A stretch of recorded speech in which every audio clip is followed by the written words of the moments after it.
창세기는 크게 두 부분으로 구성되어 있습니다. 1장에서 11장, 12장에서 50장입니다. 12장에 아브라함 이야기가 본격적으로 시작되기 때문에 12장부터 아브라함, 이삭, 야곱, 요셉 4명을 족장이라고 해서 12장부터 50장까지는 족장 역사입니다. 그리고 아브라함이 시작하기 전에 1장에서 11장까지를 원시 역사라고 부르는데 5가지 사건이 나옵니다. 5장과 10장의 족보를 빼면 천지창조, 선악과를 따먹으면서 인간의 죄, 가인과 아벨, 노아 홍수, 방주에서 나온 노아 후손들이 바벨성을 쌓는 바벨성. 탑 하나 쌓은 바벨탑이 아닙니다. 탑이 있는 성읍, 제국을 건설한 것입니다. 이렇게 창조, 선악과, 가인 아벨, 노아 홍수, 바벨성 5가지의 이야기가 원시 역사에 나오고 있습니다. 오늘은 1장의 창조에 대한 말씀을 함께 살펴보겠습니다. 창세기의 창조는 2번 기록되어 있습니다. 1장 1절에서 2장 3절까지, 그리고 2장 4절부터 2장 25절까지 2번의 창조에 대한 기록이 있다고 해서 창조 사건이 2번인 건 아닙니다. 한 번의 창조 사건을 2번으로 나누어서 기록한 것입니다. 왜 이렇게 기록했는가? 저같이 문학을 전공한 사람들은 이건 탁월한 문학적 기교입니다. 1장 1절에서 2장 3절까지는 첫째 날에서 7째 날까지 간략하게 썼습니다. 그런데 창세기는 천지 창조 중에 사람이 가장 중요한 피조물이라는 것을 우리에게 가르쳐 줍니다. 사람은 6째 날 하나님이 만드셨습니다. 그래서 1장에서 6째 날 짧게 다루었던 내용을 2장 4절부터 25절까지는 다시 길게 자세하게 사람의 창조를 중심으로 다시 기록한 겁니다. 자, 이제 1장의 천지창조에 대한 말씀을 시작하겠습니다. 하나님의 첫 번째 날 창조 사역이 몇 절부터 시작될까요? 1절일까요? 2절일까요? 3절일까요? 하나님의 첫째 날 창조 사역은 몇 절부터 시작될까요? 1절 손 드세요. 2절 손 드세요. 3절 손 드세요. 손 안 든 사람 손 한번 들어보세요. 팔이 안 들어지나 한번. 뭐 풍에 걸리셨나. 손 들고 찬양 한번 하셔야겠네요. 몇 절부터 하나님의 첫째 날 창조 사역이 시작될까요? 1절입니다. 1절과 2절을 다시 보시면 원문으로 보면 1절을 한글 성경은 천지 이렇게 했지만 여러 단어가 쓰였습니다. 하늘은 복수고 땅은 단수로 쓰여서 하늘들 그리고 땅을 창조하셨다. 이것이 1절입니다. 그리고 2절에서는 원문에 보면 정관사가 있습니다. 그 땅은, 그러니까 1절에서 만들어진 땅을 받으면서 그 땅은 혼돈하고 공허했다. 이렇게 2절이 시작됩니다. 그러니까 1절부터 천지 창조가 시작되었고 그 하늘들과 땅 중에서 땅에 집중하면서 2절이 시작되는 것이죠. 창세기는 천상계에 대해서 기록하지 않습니다. 물론 천사들과 사탄도 하나님이 만드신 피조물입니다. 신적 존재거나 하나님이 아닙니다. 천사들은 하나님이 만드신 피조물이지만 천사들이나 사탄이 어떻게 해서 언제 만들어졌는지 성경은 침묵하고 있습니다. 그것이 우리에게 가르쳐 주시는 하나님의 메시지가 아니기 때문입니다. 어거스틴은 성경은 우리에게 하나님의 구원을 가르쳐 주기 때문에 천상계에 대해서는 침묵하고 있다고 말했습니다. 우리는 바로 2절에서 그 땅에서부터 천지창조를 설명하는 것을 확인할 수 있습니다. 그 땅은 혼돈하고 공허했다고 말합니다. 2절을 보시면 그 땅이 혼돈하고 공허하며 흑암이 깊음 위에 있다고 그랬는데 공동번역의 성경처럼 어둠, 흑암이 깊은 물을 뒤덮고 있었다는 뜻입니다. 하나님의 영은 성령입니다. 성부, 성자, 성령이 천지를 창조하신 것을 우리라고 말씀하시는 1장에서 우리는 확인할 수 있습니다. 그런데 그렇게 하나님께서 처음 만들어진 지구가 혼돈하고 공허하다라는 것은 무슨 뜻일까요? 여러분 상상해 보세요. 아직 빛이 있으라가 없었어요. 3절부터 빛이니까 흑암 속에 깜깜한 어둠 속에 지구가 있는데 깊은 물로 덮여 있었어요. 하나님의 영은 그 수면에 운행하셨어요. 그 모습이 혼돈하고 공허하대요. 이건 무슨 의미일까요? 한국어에서 혼돈과 공허는 심리학적인 용어처럼 느껴집니다. 뭔가 혼란스럽고 마음이 공허하고 허전할 때 혼돈, 공허 그렇게 씁니다. 그러나 사실 이것은 그 지구가 무슨 마음이 있어서 혼돈하고 공허하다는 뜻이 아닙니다. 이건 그야말로 물질적인 세상의 이야기입니다.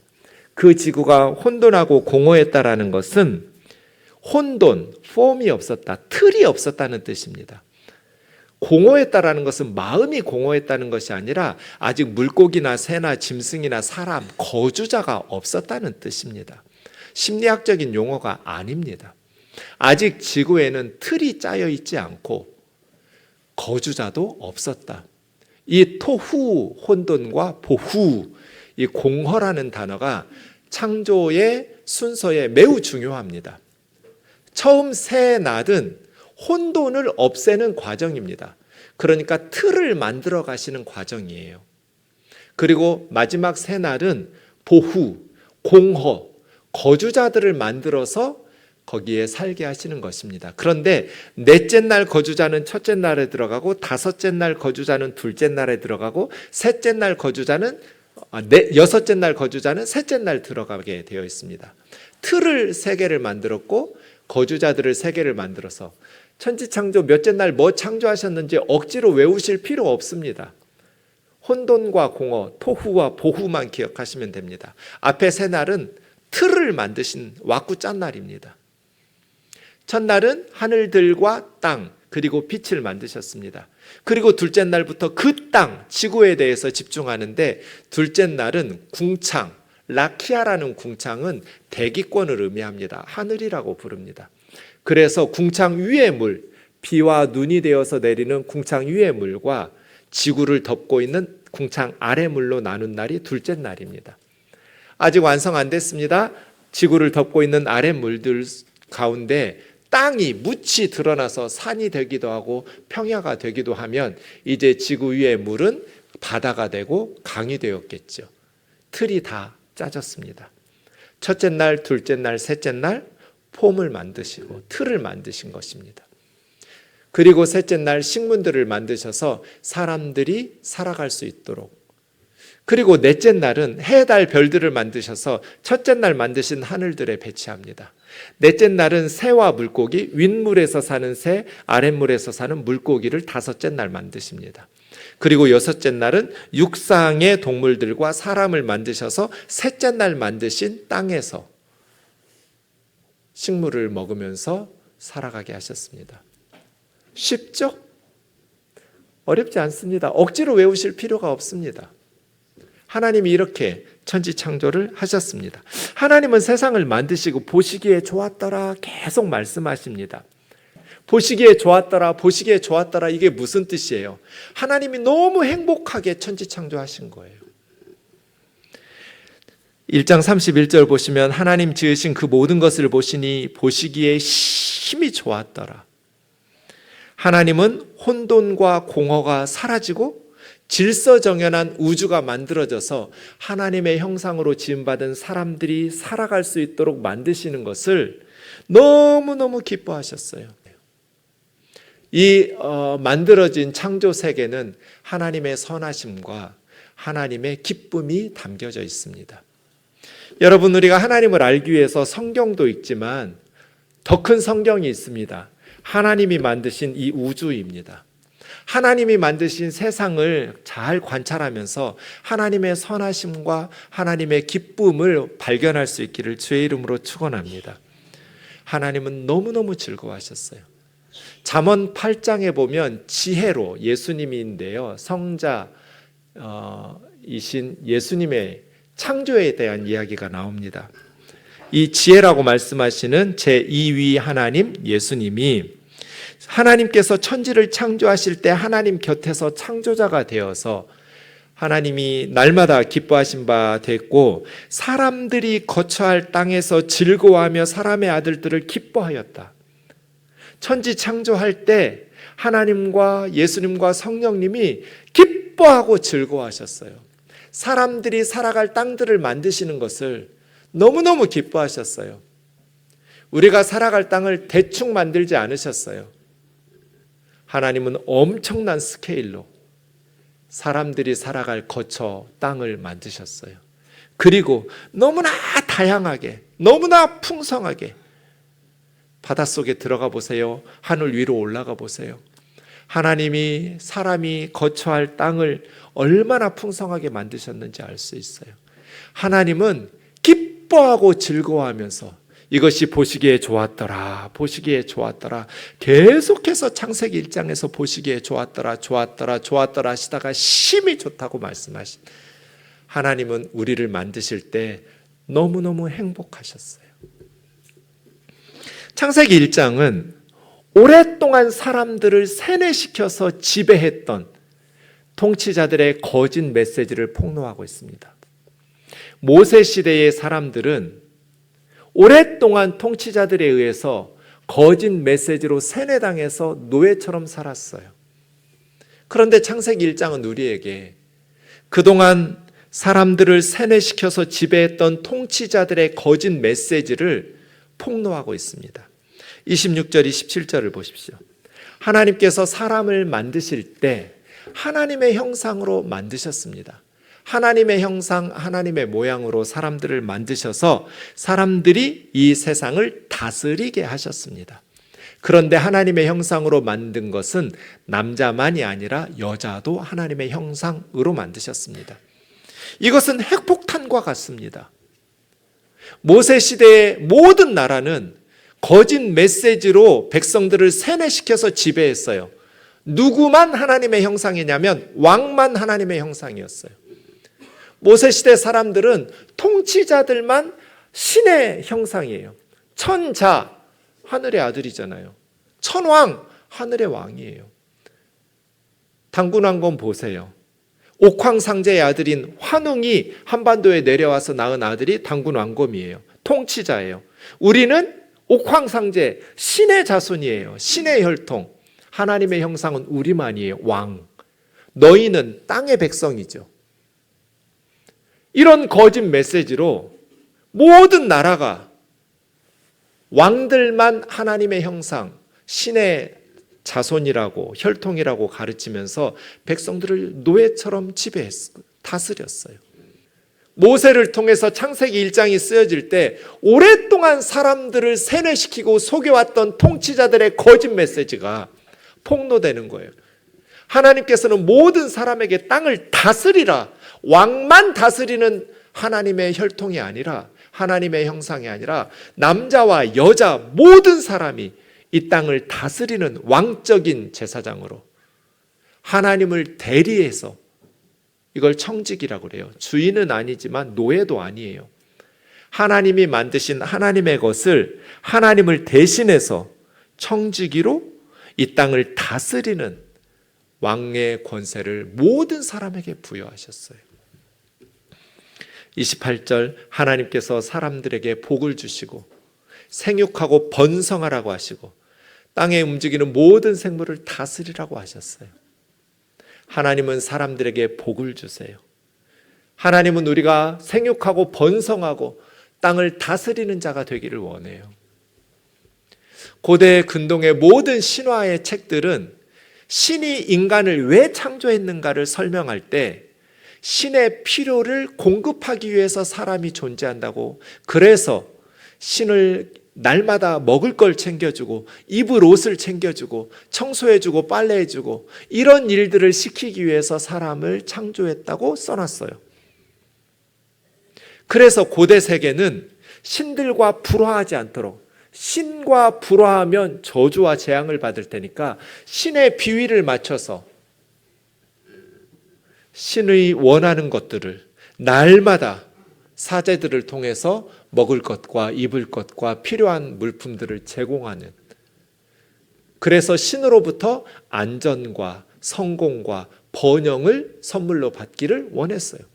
다 그런 종교적 사회였어요. 그런데 창세기 1장은 하나님은 사람을 왜 만드셨는가? 하나님이 필요한 것을 공급받기 위해서가 아니에요. 하나님의 먹을 것을 날마다 챙겨줘야 되기 때문이 아니라 29절 30절에 보면 오히려 하나님께서 사람들과 동물들에게 먹거리를 만들어 주셨어요. 처음에는 육식을 허용하지 않으셨어요. 인간의 생명을 위해서 다른 동물들의 생명을 끊어내는 것을 하나님 원치 않았어요. 노아 홍수 이후에야 더 중요한 인간의 생명을 위해서 동물들을 잡아먹을 수 있도록 육식을 허용하신 거예요. 자, 그럼 우리는 이런 질문이 생겨요. 하나님은 우리를 왜 만드셨을까? 다른 이방의 신들은 자기들의 필요를 공급하기 위해서 인간을 창조했다고 써놨는데 창세기는 반대예요. 하나님이 인간들의 필요를 공급하시는 분이에요. 그럼 하나님은 우리를 왜 만드셨어요? 하나님은 우리를 왜 창조하셨을까요? 성부, 성자, 성령은 뭐가 부족하신 분들이 아니에요. 삼위일체 하나님은 사랑으로 충만하신 분들이었어요. 하나님이 우리를 만드신 이유는 성부, 성자, 성령 하나님의 충만한 사랑의 사귐 속에 하나님의 형상을 닮은 인간을 만드셔서 초대한 것이 창조의 목적이에요. 성부, 성자, 성령이 뭐가 필요하신 분들이 아니에요. 부족한 분도 아니에요. 완전하신 분들이에요. 완전하신 하나님이 하나님의 형상을 닮은 사람들을 만드셔서 사랑의 공동체로 초대하셨어요. 저와 여러분을 말이에요. 사람들이 오랫동안 믿어온 거짓말이 있어요. 거짓 메시지죠. 너는 하나님이 사랑하실 만큼 충분히 착하지 않아. 이렇게 사탄은 우리에게 거짓 메시지로 세뇌시켜요. 너 같은 걸 하나님이 사랑하시겠니? 너는 하나님이 사랑하실 만큼 충분히 경건하지 않아. 충분히 착하게 살지도 않고 있어. 우리가 우리 스스로를 이렇게 거짓 메시지를 믿어버리면 하나님과 사랑의 풍성한 사귐이 불가능해져요. 하나님 앞에 나가는 것이 쭈뼛될 테니까요. 아이가 태어나면 그 아이가 공부를 잘해서 사랑하는 부모가 없어요. 부모의 사랑을 받기 위해서 전교 1등 해야 되는 부모는 없어요. 그냥 내 닮은 내 자식이니까 사랑하는 거예요. 존재 자체로 소중한 거예요. 우리도 하나님에게 그래요. 저와 여러분은 존재 자체로 하나님이 사랑하시는 그런 소중하게 만들어진 피조물이에요. 예수님을 십자가에 내어주고 천국에서 같이 살고 싶을 만큼 우리를 사랑하시는 분이에요. 우리가 착하고 의롭게 살아서 예수님 주신 거 아니에요. 우리가 죄인 되었을 때에 하나님께서 우리를 위해 그리스도를 십자가에 내어주심으로 우리를 향한 하나님 자신의 사랑을 확증하셨어요. 우리는 그런 존재예요. 하나님이 사랑하실 만큼 충분히 경건하지도 못하고 충분히 착하게 살지도 못하지만 그럼에도 불구하고 하나님은 우리를 사랑하시는 분이에요. 하나님은 저와 여러분을 기뻐하세요. 신나게 만드셨어요. 우리를 세상에 보내시고 너무너무 행복해 하셨어요. 제가 가끔 이야기하는 지랄탄 자매, 예수전도단 훈련을 받으러 하와이에 갔는데 처음에 자기소개하면서 자기의 별명을 지랄탄 자매라고 소개했어요. 다들 웃었어요. 근데 그 다음 날부터 우리 모든 반의 자매 형제들의 웃음기가 싹 사라졌어요. 진짜 지랄탄 자매였어요. 아무 때나 터져요. 그래서 사람들이 가까이 하지를 않아요. 분노를 갑자기 폭발하니까.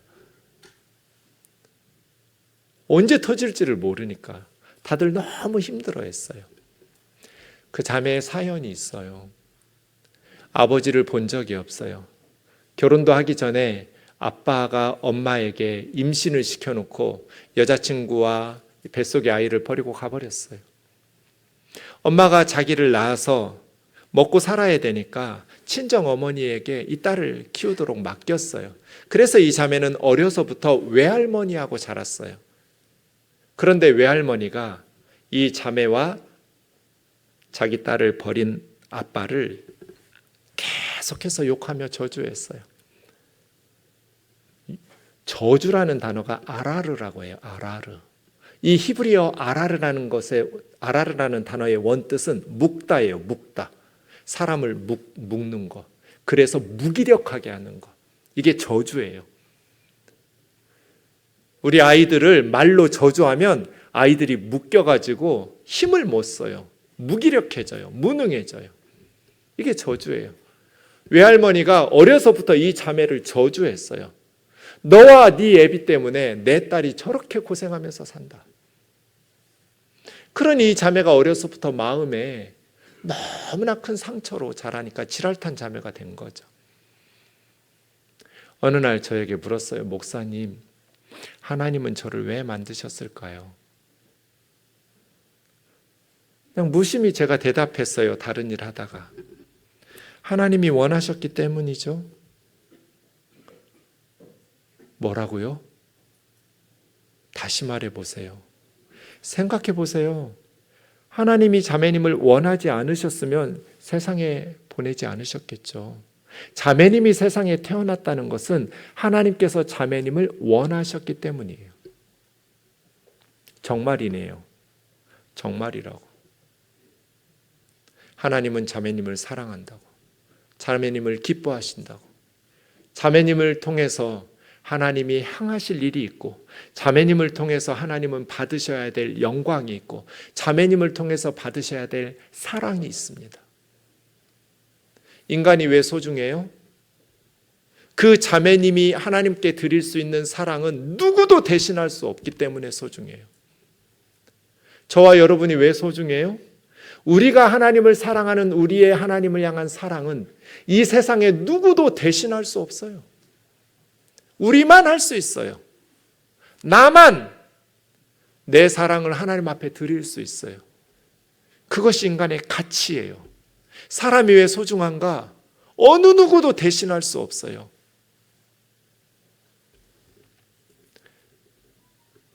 그날 이후 그 자매는 우리 반에서 가장 많은 눈물과 가장 많은 웃음과 가장 많은 찬송을 하나님 앞에 드렸어요. 아, 하나님이 나를 기뻐하셨구나. 나는 엄마 아빠가 죄를 지어서 태어난 게 아니구나. 저주받은 사람이 아니구나.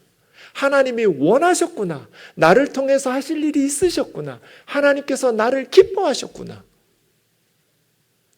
이걸 축복이라고 그래요. 바라크라는 축복은 상대방이 잘 되도록 힘을 불어넣어 주는 거예요. 저주의 반대말이죠. 저주는 힘을 빼서 무기력하게 묶어버린다면, 축복은 상대방이 활력 있게 살아갈 수 있도록 격려하고 도와주는 걸 축복이라고 그래요. 하나님은 우리를 저주하시는 분이 아니에요. 하나님은 우리를 축복하시는 분이에요. 하나님께서 우리에게 복을 주셔서 저와 여러분을 통해서 놀라운 일들을 행하시고, 우리가 하나님 앞에 드려야 될 찬송과 예배와 사랑의 고백을 통해서 하나님을 기쁘시게 하는 값진 한 해가 되기를 주님의 이름으로 축원합니다.